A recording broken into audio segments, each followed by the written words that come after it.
Right, what's up? I want to share what's been happening with my aquarium lately with everyone.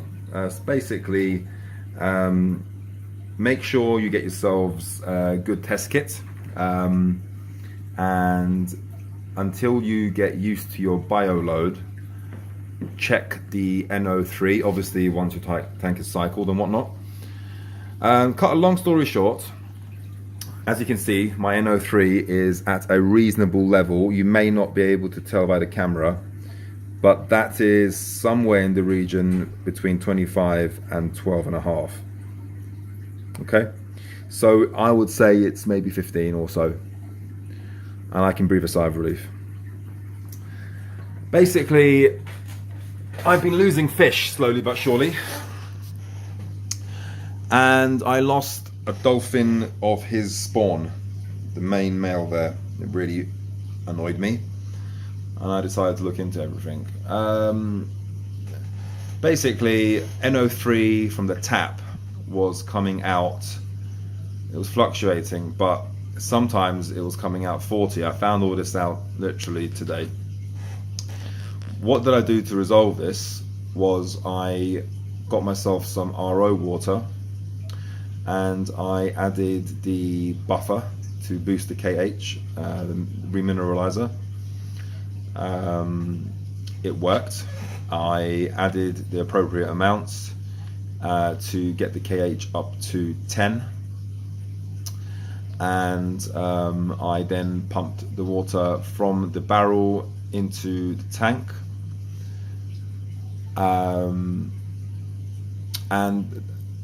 it had an immediate effect. The blue dolphin there got his colour on straight away, and I've never seen the fish so responsive after a water change.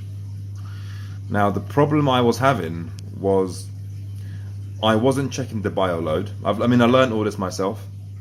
I never had a reliable test kit. I thought, I'm changing my water, everything's fine, I'll do 50% a week. That's surely enough. It wasn't enough because the NO3 from the tap was coming out pretty high. Anyway, I've now resolved all this, and I have a great feeling of satisfaction. It's been hard work. The fish have all responded very well, and it must be amazing for them not to have nitrate in the hundreds, but in very low double digits. What I'm going to do now is I've made a note of the current position of nitrates today. I'm going to wait 3 days and I'm going to check the nitrates again to see how high they have spiked. And then I'm going to do a water change appropriately. And that's pretty much it. Now, I checked the tap nitrates again, and it turned out that it was at around 25 from the tap roughly, or 20. So it wasn't, maybe it was just one little time of the day where it was higher, which is a relief because I don't need to necessarily rely on RO water. So although it's not a problem, I do have an RO which I have access to, so I'll be looking to probably stick with the RO. But check your tap water, guys, as well, and don't underestimate nitrates. They will kill your fish eventually. Now, there's a reason why my most rarest fish died first, and that is the reason. The others are a bit more common, although my favorite fish is the blue dolphin, so you know I'm happy about it. Just happens to be like that. But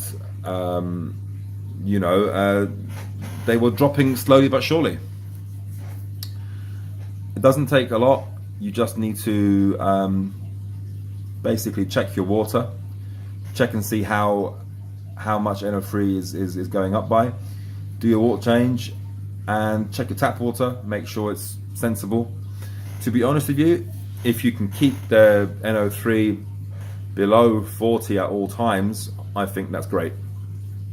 I mean, it's a lot better where I have been over the last few months. Do you know what the problem is? You don't expect your tap water to be occasionally high with NO3, and that's where I went wrong.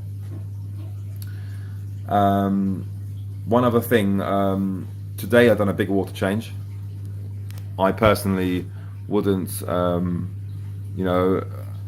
recommend that because it's quite a big amount of water. However, if the parameters of the water are pretty much the same, i.e. the temperature, the carbonate hardness, and all that, it's okay. But still, I'm hoping this NO3 goes up by a bit and I can do a 20% water change. Okay, and then I'm hoping that will be enough. I'm gonna go for 3 days and see how it goes from there. But yeah, the fish have responded very well, and the tank is now extremely low on NO3, and that's only a good thing. So hopefully good things to come. Some breathing behavior coming back from the dolphins I noticed just before I started filming, which is also hopefully going to be fun. And I now know why I lost a lot of my fry is because of the NO3, which kept on spiking and spiking, and you know, the KH goes down. You do a 50% water change, the KH goes up, and it's just too much of a change. The fry are very sensitive, and it causes stress, and they die, and that was the thing which was going on. So that's the end of the video. I hope you guys can make sense out of all this, and you know, if you are losing the odd fish here and there, hopefully this can help. But yeah, that's that.